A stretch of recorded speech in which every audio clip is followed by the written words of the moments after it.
자, 오늘 안디옥 교회의 탄생이 나오고 있죠. 자, 이방인 선교, 또 세계 복음화에 방향 맞춘 교회, 주님의 지상 명령인 사도행전 1장 8절을 가장 잘 수행한 교회죠.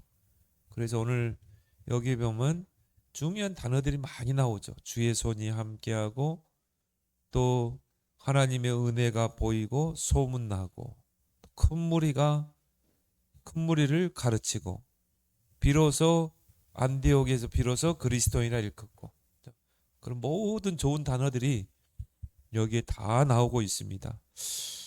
그렇다면 우리가 하나님이 가장 기뻐하는, 축복하는 교회는 어떤 교회인가? 어느 정도 이 단어들을 통해서 딱 볼 수 있잖아요. 정말 세계 선교에 방향 맞춘 교회, 237 5천 종족의 방향 맞춘 교회를 하나님이 축복하신다. 그래서 오늘 보니까 21절에 주의 손이 그들과 함께 하시니, 그죠? 그 주의 손이라는 말은 뭐죠? 주의 능력을 말하죠. 그래서 주의 손이 함께하는 교회 되도록 여러분이 기도하시기 바랍니다. 그럼 하나님 주의 손이 함께하는 교회는 어떤 교회인가를 우리 본문을 통해서 좀 볼 필요가 있죠.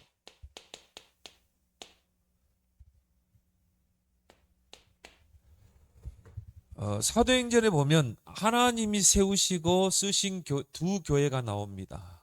첫 번째가 마가다락방 교회, 우리 사도행전 2장에 오순절날 불과 바람 같은 성령이 임하게 되고 그걸 통해 세워진 교회죠. 그리고 오늘 11절에 안디옥 교회가 나옵니다. 근데 마가다락방 교회는 특징이 뭐냐면 유대인 중심으로 모인 교회였어요. 안디옥 교회는 이방인들 중심으로 모이는 교회입니다. 그래서 이방인 헬라인에게 복음을 전했다 이렇게 말하고 있죠. 그렇게 해서 이방인들 중심으로 세워진 교회인 것입니다. 근데 하나님이 안디옥 교회를 크게 썼거든요. 로마를 복음화하는 데까지 안디옥 교회를 쓰신 것입니다. 그래서 우리가 초대교회 탄생을 좀 볼 필요가 있습니다.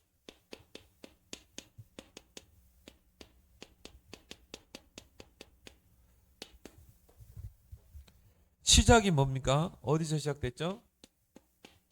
시작은 잘했어요.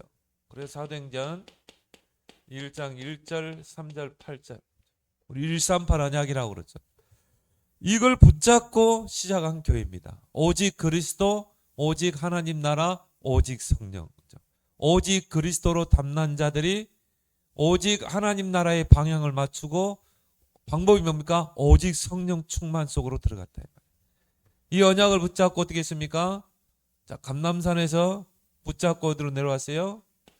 마가다락방에 모여서 더불어 마음을 같이하여 오로지 기도에 힘쓰니라. 언약 붙잡고 전 교인들이 온리스트되어 기도로 집중한 것입니다. 거기에 이제 하나님의 시간표가 임하게 되죠. 오순절 날이 이르매 불과 바람 같은 성령이 임하게 되죠. 근데 하나님이 그 오순절 날을 맞춰서 유대인의 절기인 오순절 날, 그 날을 맞춰서 성령을 보내신 것입니다. 왜?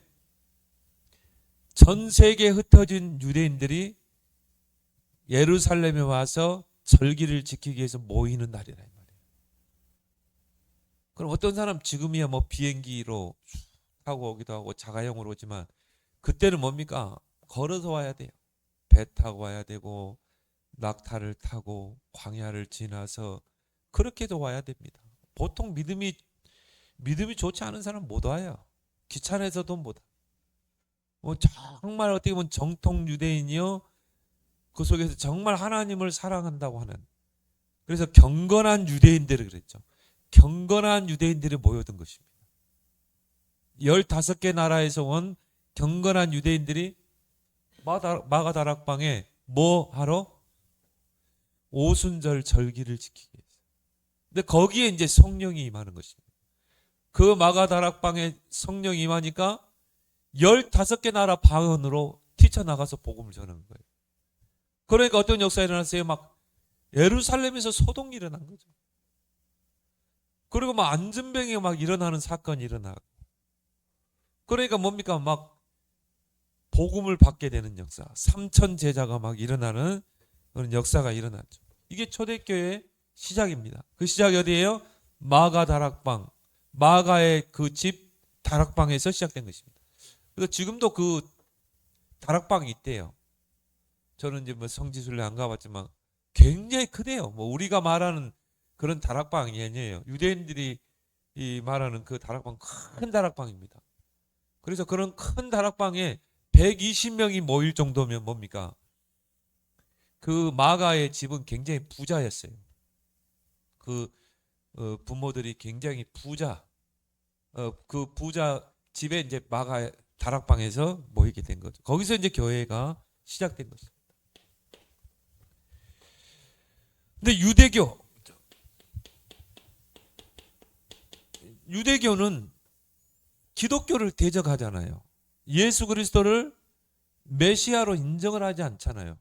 이게 틀린 메시아관을 가지고 있었기 때문에 그 예수가 십자가에 대해서 언급했고 십자가에 못 박혀 죽었거든요. 그러니까 틀린 메시아관을 가지고 있으니까 예수는 하나의 이단이 됐던 것입니다. 유대교에서 이단이 누구예요? 예수였다니까요. 예수를 따르는 추종하는 자들 이단이었어요. 왜? 그들은 틀린 메시아관을 가지고 있어요.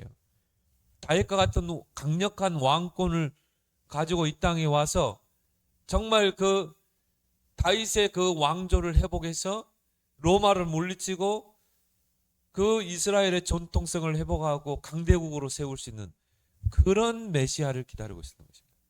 뭐만 싹 빼버렸죠? 복음만 싹 빼버렸거든요. 근데 예수님이 막 십자가 이야기하니까요. 그들이 생각하는 메시아가 아니었던 거예요. 그래서 십자가에 못 박았죠.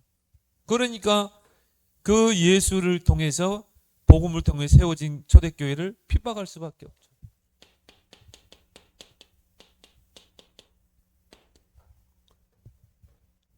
거기에서 이제 이단 누명을 씌운 것입니다. 법적으로. 그래서 그 교회에 가지 못하도록 협박을 하고 또 그래도 갔을 때는 사형에 처하게 되고 그리고 유대 사회에서 단절을 시키고 모든 상거래가 다 중단될 정도로. 그러니까 마가다락방 교회에 가는 사람은 아예 물건을 팔지 않아요. 아예 거래를 안 해요. 그럼 어떻게 되겠습니까? 다 진짜 굶어 죽어야 되잖아요. 그래서 그때 어쩔 수 없이 좀 돈 있는 사람들이 사도들 앞에 돈을 내서 공동생활을 할 수밖에 없었던 거죠.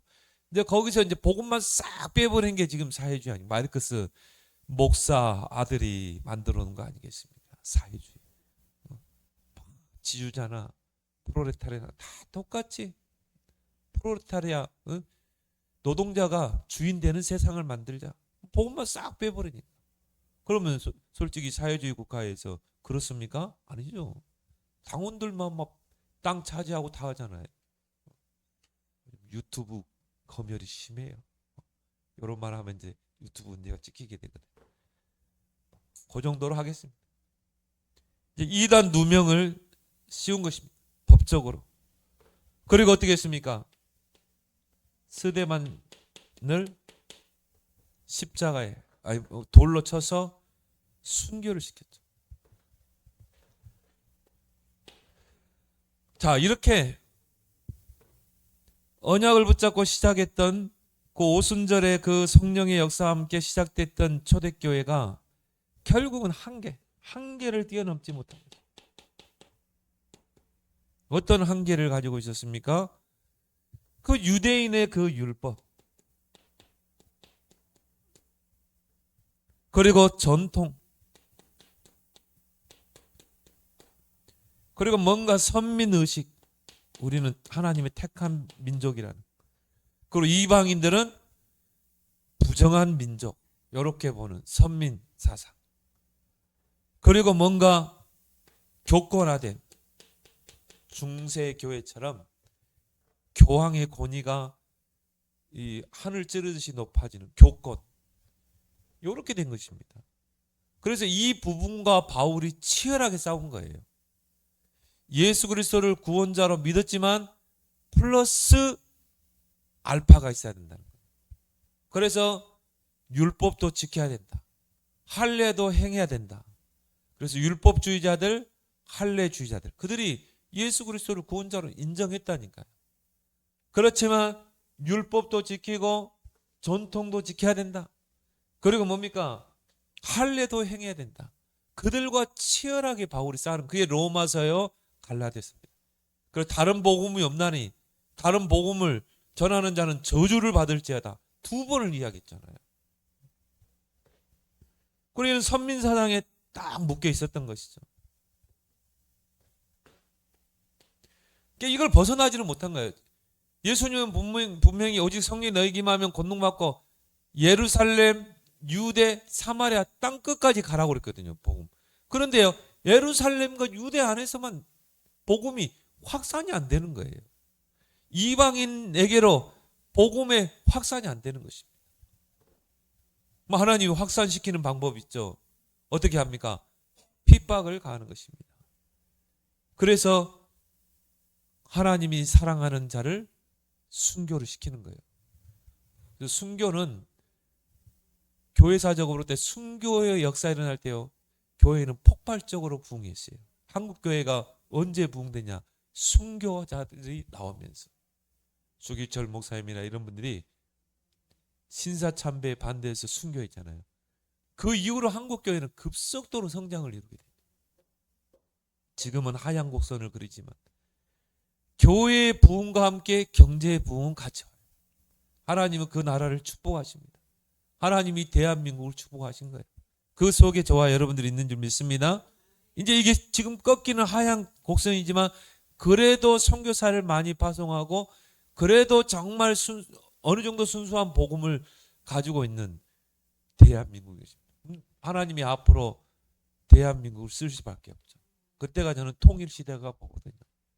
하나님이 이제 북한의 정권을 무너뜨리고 이 나라를 통일됩니다. 그래서 지금도요, 유럽에 있는 경제학자들이 앞으로 이 남북한이 통일되면 그 시너지 효과는 어마어마할 것이다. 왜? 북한에는요, 리튬 이런 자원들이 어마어마하게 묻혀 있습니다. 그러니까 이제 남북이 통일되면 이거는 우리 민족이 전 세계 강국으로 서게 됩니다. 그러면 이제 어떻게 돼요? 모든 끊어진 게 다 연결되는 거예요. 지금 시베리아 철도 다 연결됐죠. 유럽까지. 지금 남북만 지금 닫혀 있거든요. 이건 열리게 되면 이제 세계 선교의 큰 역사가, 그래서 우리 랩런트들이 237, 5천 종족의 방향을 맞춰야 되는 것입니다. 우리 랩런트들이 이제 237로 5천 종족으로 나아가야 되는 것입니다. 자, 그런데요, 이 한계에 딱 묶여 있는 거예요. 특히 뭡니까? 정말 그리스도를 고백했던, 지구 생기고 처음으로 그리스도를 고백했던 이 베드로의 한계를 좀 볼 수 있어야 돼요. 초대교회, 마가다락방교회 수장이죠. 근데 이 베드로가요, 한계가 있었던 거죠. 요 사상이 하이트였어요. 그래서 베드로가 이제 피장 시몬, 요바에 있는 피장 시몬의 집에서 기도를 하다가 환상을 본 겁니다. 뭐 그릇 하나가 쭉 하늘에 내려오는데요, 마치 보자기 같은 네모난 이 그릇이 쭉 내려오는데 거기에 각종 짐승들과 또 하늘을 나는 그런 짐승들이 거기 있는 거예요. 근데 하나님 거기서 음성이 들리기를 그걸 잡아먹으라는 것입니다. 베드로가 율법 사상을 가지고 먹을 수 없다고 그랬어요. 부정한, 율법에 보면 부정한 음식을 먹지 말라고 했습니다. 보니까 다 부정한 음식들이라. 유대인들은 레위기에 보면은 먹어야 될 음식, 먹지 말아야 될 음식이 있었죠. 근데 그때까지 이 베드로에게 율법 사상이 딱 그 마음 자리 한켠에 자리 잡고 있어. 우리도 마찬가지다. 우리가 복음 하는데 우리 안에 뭔가 복음 아닌 다른 것들이 있거든. 뭔가 상처들, 뭔가 우리가 지금까지 각인된 틀린 것들, 이걸 다 뽑아내야 돼요. 그래서 우리는 복음 속으로 계속 기도 속으로 들어가야 되는 것입니다. 베드로가 그리스도를 고백했던 인물이라니까요. 너희는 왕 같은 제사장이다. 왕 제사장 선지자를 고백했던 인물 아닙니까? 그 베드로 한켠에 여기 남아 있었던 거예요. 먹을 수 없습니다. 이거 다 부정한 음식입니다. 하나님 뭐라고 그래요? 하나님이 부정하다고 그러는데 네가 왜 무슨 말이야? 하나님이 정결하다고 먹으라는데 네가 왜 율법 가지고 이야기하는 거죠? 그런 환상을 보고 고넬료를 만난 거예요. 그 고넬료가 누굽니까? 이달리아 대 백부장 아닙니까? 이방인 아닙니까? 그래서 그 고넬료가 찾아왔을 때 그 베드로가 한 말 한번 보세요. 사도행전 10장 한번 봅시다. 28절에 고넬료가 환상을 보죠. 그 베드로를 만나라는 환상을 보고 가이사랴에서 요바까지 왔죠. 자, 28절에 보니까 이르되 유대인으로서 이방인과 교제하며 가까이 하는 것이 위법인 줄을 너희가 알라. 율법적으로 위법인데 그걸 뭘 말해요?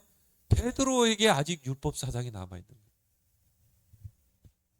하나님께서 내게 지시하사 아무도 속되다 하거나 깨끗하지 않다 하지 말라 하시기로 부름을 사양하지 아니하고 왔노라 물으니 무슨 일로 나를 불렀냐.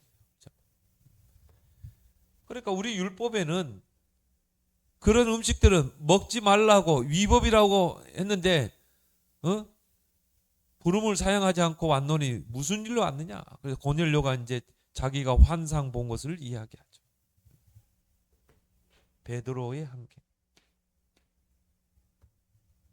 그래서 베드로가요 사도행전 11장 이후로 베드로는 사라지게 되죠.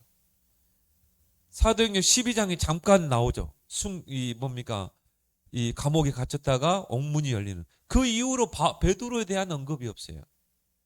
사도행전 13장 이후로는 바울이 등장하죠. 그 말은 뭡니까? 베드로의 한계를 보여주는 것입니다. 하나님이 더 이상 베드로를 쓸 수 없는 것입니다. 왜요? 요 사상이 남아있는 것입니다. 그리고 사도행전 이 11장에 보니까요. 1절에서 18절. 자, 마가다락방 교회. 초대교회 한계죠. 자, 그렇게 해서 고넬료 집에 가서 베드로가 고넬료에게 복음을 전하고 고넬료가 예수 그리스도를 영접하게 되죠. 그리고 이제 식사를 대접을 한 거예요. 이방인 집에서. 그리고 베드로가 이방인 집에서 밥을 먹은 것입니다. 이제 그것 때문에 이제 시비가 붙은 거예요. 이제 야고보의 제자들이 보고요. 이 마가다락봉 교회 수장인 베드로가 이방인 집에 가서 밥을 먹었다네. 이게 소문이 나버린 거죠. 그래서 오늘 11장에 보면요. 우리가 읽지 않았지만 11장 1절부터 쭉 보면요. 베드로가 예루살렘에 올라갔을 때 할례자들에게 비난하여 네가 무할례자의 집에 들어가 함께 먹었다 하니. 자, 여기 할례자들이 누굽니까? 기독교인입니다. 예수 그리스도를 구원자로 인정하는 자들입니다. 그런데 플러스 알파를 주장하는 자들이에요. 예수 그리스도를 믿고 할례도 행해야 된다. 할례도 행해야 구원을 받는다는 거예요. 그러니까 이 할례자들이 베드로에게 비난하면서 네가 무할례자의 집에 들어가 함께 먹었다 하니 베드로가 그들에게 이 일을 차례대로 설명하고 꾸짖어야 되겠죠. 오직 그리스도 복음만이 유일한 구원인데 왜 아직까지도 이런 거를 들먹이냐 그러면서 꾸짖어야 되겠죠. 베드로는 누구예요? 마가다락 교회 수장이라니까요. 목회자입니다. 그런 다른 복음을 이야기하는 사람이 있으면 꾸짖어야 되는데 거기서 변명을 하죠. 차례대로 변명하면서 설명을 합니다. 그러면서 있었던 일을 쭉 이야기하죠. 하나님이 그 베드로의 말과 그들의 하는 행동을 보면서 촛대를 옮기기로 하나님 작정하신 것입니다. 그래서 이 부분에 바울이 이제 그런 율법주의자, 할례주의자들과 싸웠던 부분이죠. 그래서 이 부분이 갈라디아서 6장 1장 6절에서 9절이죠.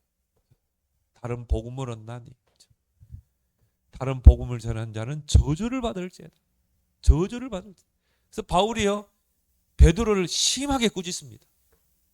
당신이 유대인으로서 당신도 지기 어려운 짐을 저들에게 지우려고 하냐.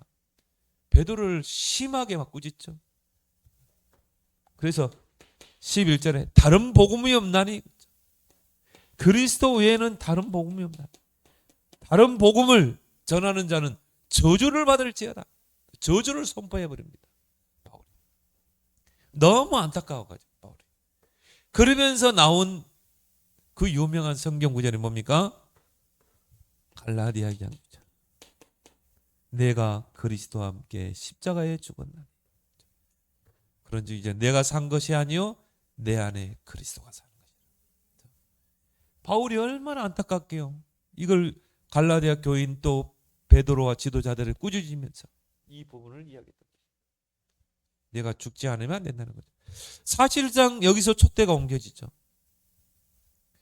그리고 하나님이 베드로가 아닌 바울을 준비하신 것입니다. 그게 사도행전 9장 15절이죠. 우리 교회는 어떻게 해야 돼요? 이제 우리는 2, 3, 7, 5천 종족까지 나가야 됩니다. 그럼 우리 안에 복음 아닌 다른 것들 우리는 다 버려야 될 줄 믿습니다. 그래서 오직 그리스도, 오직 하나님 나라, 오직 성령. 그거 외에는 버리세요. 여러분 문제 많습니까? 어려움이 많습니까? 거기에 우리가 할애할 시간이 없어요. 우리 빨리 전도하고 우리는 빨리 선교하고 우리는 후대 키워야지. 거기에 우리가 골머리 않고 여러분 인생이요 1년이 금방금방 가잖아요. 벌써 이제 10월 중순을 넘어가잖아요. 엊그제 1월달 같은데 언제 세계복음화 하겠어요? 언제 후대 키우렵니까? 근심 걱정할 시간이 어디 있습니까? 그래서 제가 신학교 때요 골방에 앉아서 염려하면서 고민하지 말고 뛰면서 염려하라. 뛰면서 한국 교회를 바라보면서 뛰면서 염려해라. 그래서 안디옥 교회를 하나님 세운 것입니다.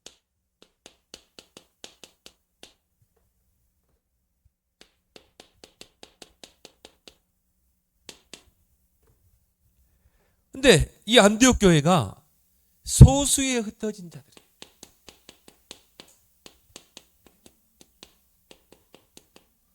이들 중심으로 세워진 교회입니다. 자, 스데반이 순교를 당했죠. 자, 하나님께서 사도행전 1장 8절을 이루기 위해서 이 복음은 예루살렘을 넘어서서 땅끝까지 가야 되거든요. 그러면 방법이 뭡니까? 핍박을 가하는 것입니다. 스데반을 순교당하게 하기. 이를 갈았다고 그랬거든요. 얼마나 사단이 충만한 유대인들이 이를 갈면서 스데반에게 돌로 쳤어요. 그러니까 막 사단이 충만하니까 어떻게 돼요? 하나님이 그때는 사단을 사용해요. 사단을 사용해서 뭡니까? 교회를 핍박하게 합니다. 그러니까 이 핍박으로 인해서 이제 대박해가 일어납니다. 여러분에게 왜 자꾸 문제가 오고 어려움이 오고 빨리 생각해 봐야 돼요. 아, 하나님 왜 나에게 이런 어려움을 주시는가? 대박해가 일어나서 사도들 외에는 다 흩어져 버린 것입니다. 왜? 너무나 심한 박해가 오니까 다 잡아들이니까. 그러니까 어떻게 돼요? 막 사울이 또 살기 등등 해가지고요. 교회를 잔멸하려고 작정을 하고 이 막 잡아들이는데 흩어질 수밖에 없죠. 한마디로 뭐예요? 반강제적으로 흩은 것이.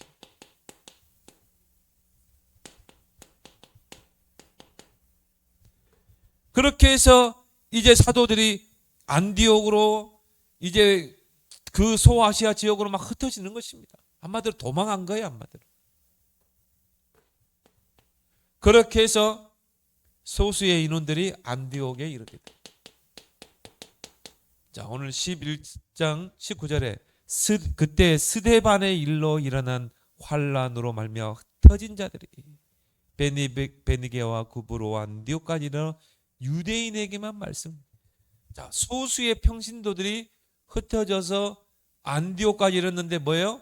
유대인에게만 복음 전하. 아직도 이 한계 여기에 갇혀 있습니다. 특히 이 선민사상 율법 전도.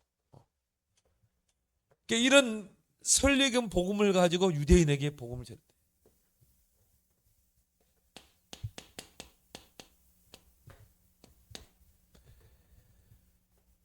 근데 기적이 일어난 거죠. 소수의 사람들이 이방인 전도를 한 거예요. 그 부분 이제 20절에서 30절. 자, 오늘 20절에 보니까 그 중에 구브로와 구레네 사람. 구레네는 키프로스죠. 그 앞에 있는 지중해 앞에 있는 키프로스. 바나바의 고향이죠.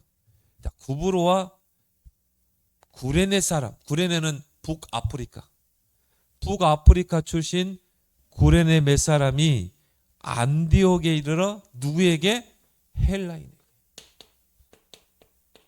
이걸 하나님이 기뻐한 것입니다. 이방인에게 복음을 전한 거예요. 율법과 전통과 선민 사상을 뛰어넘은 것입니다. 헬라인에게 복음을 전파하니.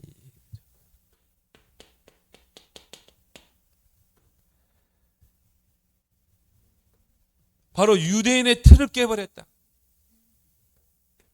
율법, 전통, 선민. 근데 오늘 뭐라고 나왔어요? 주의 손이. 오늘 21절에 주의 손이 그들과 함께 했다.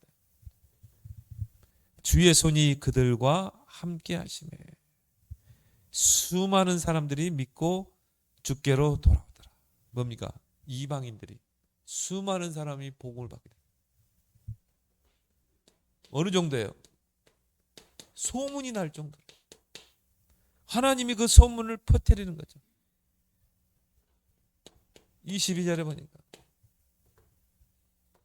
예루살렘 교회가 이 사람들의 소문을 듣고, 이 소문이 어디까지 퍼졌어요? 예루살렘 교회까지 퍼진 것입니다. 그렇게 해서 거기에 평신도 중심으로 교회가 세워졌다는 그 소문을 듣고 누구를 파송합니까? 바나바를 안디옥까지 보내니.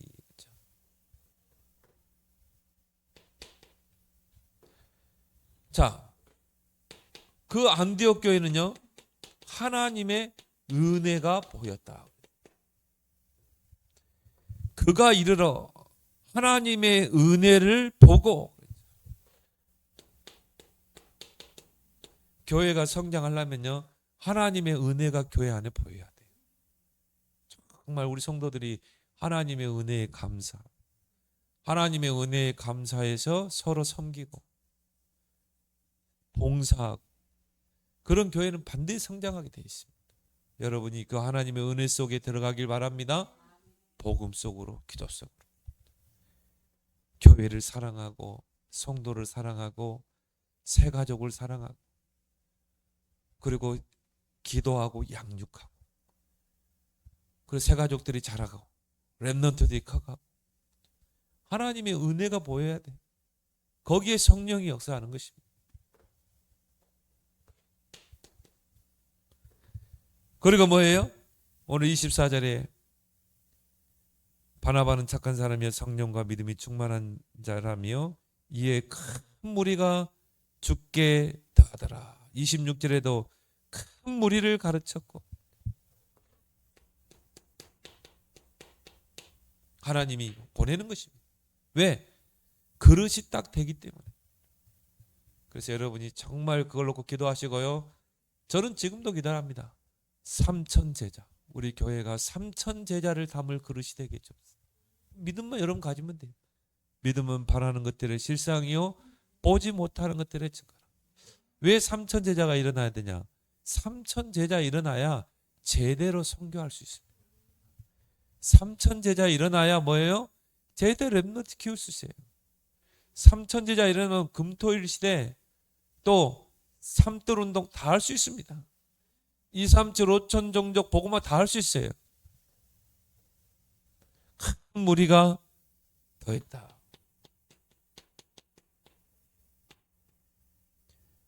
이렇게 해서 교회가 커져야 로마 복음화를 하는 것입니다. 바울 팀들이 사도행전 13장에 파송되죠. 후원을 할 수 있는 것입니다. 자, 더 중요한 말을 했죠. 비로소 그랬어요. 비로소 그리스도인이라 칭할 받게. 자, 26절에 보니까 만남의 안디옥에 사울을 이제 데려오죠.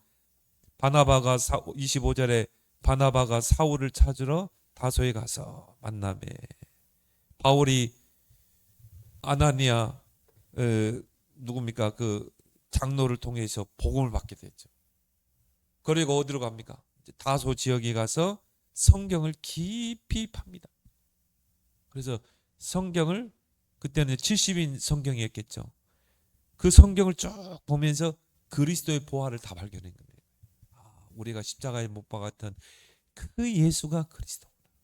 우리가 잘못된 메시아관을 가지고 있습니다. 창세기 3장 15절에 오면 쏙 들어왔을 거예요. 바울이 얼마나 읽었겠어요.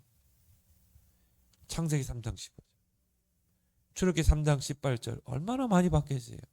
근데 그때는 이게 정확한 메시아로 보이지 않는 거죠. 이게 보였을 거예요. 여러분도 마찬가지잖아요. 야, 여자의 우상. 야, 처녀가 잉태하여 아들을 낳을 그분이 바로 구원자구나. 성경을 깊이 읽었던 14년의 기간이 있었어요. 성경에 보니까 아라비아에 가서 바울이 성경을 연구하던, 기도하면서 연구하던, 그게 이제 녹아 들어간 게 갈라디아서 로마서입니다. 그리스도인이라. 바울을 데려와서 만남의 안디옥에 데리고 와서 둘이 교회에 1년간 모여서 큰 무리를 가르쳤고, 제자들이 안디옥에서 비로소, 그렇죠, 비로소 그리스도인이라 일컬음을 받게 됐다. 안디옥에 있는 이방인들이 저 사람들은 진짜 그리스도인이다, 그거를요 인정했다 이 말이죠. 그러니까 어떻게 돼요? 사람들이 몰려들 수밖에 없죠. 곳곳에서 말씀 운동이 일어날 수밖에 없죠. 근데 그때 당시에 큰 흉년이 들었어요. 안디옥 교회는 빛의 경제를 하는 축복. 그때 27절에 보니까 그때 선지자들이 예루살렘에서 안디옥에 이르러 그 중에 아가보라 하는 한 사람이 일어나 성령으로 말하되 천하에 큰 흉년이 되리라 하더니 글라우디오 때에 그렇게 되니라. 뭐 안디옥뿐이 아니라 소아시아 안디옥뿐이 아니라 예루살렘까지 흉년, 큰 흉년이 된 것입니다. 그러면 이 예루살렘 교회가 얼마나 이 마가다락방 어렵겠어요. 오히려 어떻게 보면 지교회 아닙니까? 마가다락방교회 지교회가 안디옥 교회 아닙니까? 오히려 그 지교회가 본 교회를 섬길 정도로. 그래서 어떻게 했어요? 제자들이 각각 그 힘대로 유대에 사는 형제들에게 부조를 보내기로 작정하고 돈을 모은 것입니다. 이를 실행하여 바나바와 사울의 손으로 장로들에게 보내. 이 교회가 어떤 교회예요? 이방인들이 모인 교회라. 이방인들이 모여서 세워진 교회인데 그 안디옥 교회가 그 본 교회, 모 교회, 예루살렘 교회가 어렵다는 소식을 듣고 돈을 모은 것입니다. 그렇게 해서 뭐예요? 부조를 보냈다니까요. 빛의 경제. 이제 우리 교회를 통해서 저는 그렇게 해요. 노예 살리고 정말 노예 안에 어려운 교회들 우리 교회 섬기고 싶어요. 그리고 진짜 선교사님들도 없고. 아마 우리 노예소 없어요? 나 여러분 앞에 너 자랑할 수 있습니다. 우리 노예세요. 지금 선교사님 돕는 게 우리 교회밖에 없어요. 나 그렇게 노예에 건의했거든요. 선교금 좀 책정해서 보냅시다. 안 보내요. 여러분 지금 헌금원 가지고 우리 남아공의 이상근 선교사님, 벨리즈의 최봉철 차정희 선교사님 선교하고 있습니다. 나는 그렇습니다. 나는 정말 우리 교회가 이런 2, 3, 7, 5천 종족에 선교하고 선교사님 후원하고, 여러분 한 사람이요 정말 나의 2, 3, 7 나의 5천 종족을 찾아보세요. 기도와 물질로 헌신해 보세요. 하나님 축복하지 않겠습니까? 빛의 경제. 나는 그런 기도합니다. 구차하게 노예 상회비 깡고 줄이고 할 필요 하고 싶지 않아요. 오히려 더 많이 내도록. 우리 노예에서 하나님 내가 노예 상회비를 제일 많이 내게 해주십시오. 어떤 교회에서는 막 퇴사를 깎으려고요. 나는 아니다. 나는 제일 많이 내는 교회가 될 것이다. 노예 상회비를 제일 많이 내서 노예가 돈 많으면 좋잖아요. 큰일 할 수 있고. 여러분이 틀을 깨게 되면 하나님의 역사가 시작되는 줄 믿습니다. 안디옥 교회가 이 틀을 깨버린 거예요. 하나님이요 이런 역사를 이루잖아요. 그래서 하나님이 쓰시는 교회는 어떤 교회인가?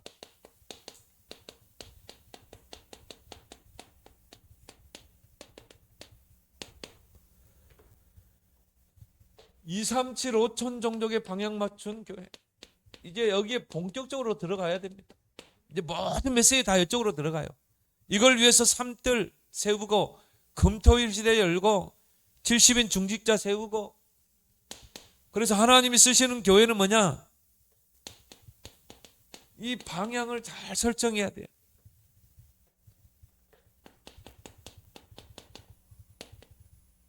주님의 지상 명령, 땅끝 복음화, 2, 3, 7, 5천 종족 복음화, 여기에 모든 방향을 맞춘 교회. 그래서 우리 성도들의 산업도 2, 3, 7, 5천 종족 복음화, 우리 렘넌트들의 학업도 2, 3, 7, 5천 종족 복음화. 특히 뭡니까? 5천 종족 복음으로 살려야 됩니다. 그래서 5천 종족의 TCK 제3의 문화권에 있는, 아예 문화권의 혜택을 받지 못하는, 또 이런 완전히 소외된 이 키즈 아이들을 우리가 어떻게 해요? 복음을 전해야 된다. 그래서 그런 애들을 불러와서 그들을 훈련시켜야 한다. 이게 뭐예요? 237 선교센터인 것입니다. 지금 짓고 있죠? 거의 완성됐죠. 그래서 우리나라도 그랬어요. 우리나라도의 선교사들이 그런 정말 아이들을 데리고 와서 어떻게 했습니까? 미국에서 공부시켜가지고. 그래서 파송한 거 아닙니까? 김장한 목사 이런 분들이 다 그런 분들입니다. 독립투사들 다 그런 분들이. 그분들이 나라를 이렇게 세웠잖아요. 이것을 할 수 있는 삼뜰 성전, 정말 여러분이 기도하길 바랍니다. 지금 이제는 옛날에는 성전 건축하려면 땅 사고 했는데 그럴 필요도 없어요. 교회 내놓은 거 많아요. 그런 내놓은 거 많은데. 그래서 여러분 이걸 가슴에 진짜 한번 담으시기 바랍니다. 그래서 이제 우리가 진짜 이제 2, 3, 7, 5천 정도 살려야 되지 않겠습니까? 그러려면 여러분이 300%를 준비해라. 우리 렘넌트도 마찬가지고요. 전문성. 여러분이 하는 일에 100% 전문성을 가지고. 내가 커피업을 한다. 내가 이 부분에 100% 전문성, 따라올 수 없을 만큼 전문성을 가지고. 처음에 시작하면 시행착오도 있겠죠. 그러면서요, 나만의 것을 만들어내는 것입니다. 은행 사거리도 보니까 은행 사거리에서 대형 학원들 있잖아요. 작은 학원들은 못 버텨나갑니다. 버텨나가는 학원들이 있어요. 자기 이름을 걸고 학원을 합니다. 그 학원은 오히려 학생들이요 몰려들어요. 그래서 면접을 보고 해야 돼. 왜 그래요? 이 전문성을 쌓아놨거든요. 학생들을 정말 학업으로 세울 수 있는 뭔가 노하우가 생기거든요. 여러분이 무슨 일을 하든지 마찬가지예요. 내가 하는 그 일에 100% 전문성을 갖출 것이다. 기도하면 하나님이 지혜를 주시게 돼 있어요. 나만의 브랜드를 만들어. 왜 못합니까? 불신자도 하는데. 현장성. 그래서 사람들이 올 수밖에 없는 플랫폼을 만들어. 요 위쪽 가면요, 자만 쪽에 가면 그 커피숍 어디. 와, 완전 잔디로 해가지고 밤에도 사람들이 박을 벌여. 그러니까 불을 켜놓고. 그래서 우리 목사님들도요, 잔디가 좋으니까, 넓고 하니까 뭐 무슨 모임 있다 거기 가요. 야, 사람이 올 수밖에 없어. 근데 거기 이 주변에 있는 사람만 오는 게 아니라 저 경기도권에서 소문 듣고 오는 것입니다. 그럼 뭐 차를 댈 수 없을 정도로. 아니, 평일 낮에도 그런다니까요. 주말도 아니에요. 지속할 수밖에 없는 뭡니까? 시스템.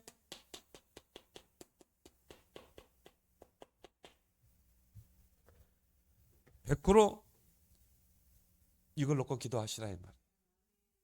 그래서 우리는 뭡니까? 진짜 빛의 경제를 회복해서 이제 237 나라 5천 종족을 살려내야 된다. 여러분의 기도 제목으로 붙잡길 바랍니다. 주의 손이 함께하는 교회. 여러분이 세워나가길 바랍니다. 오늘 주신 말씀 붙잡고 우리 함께 합심으로 기도하겠습니다.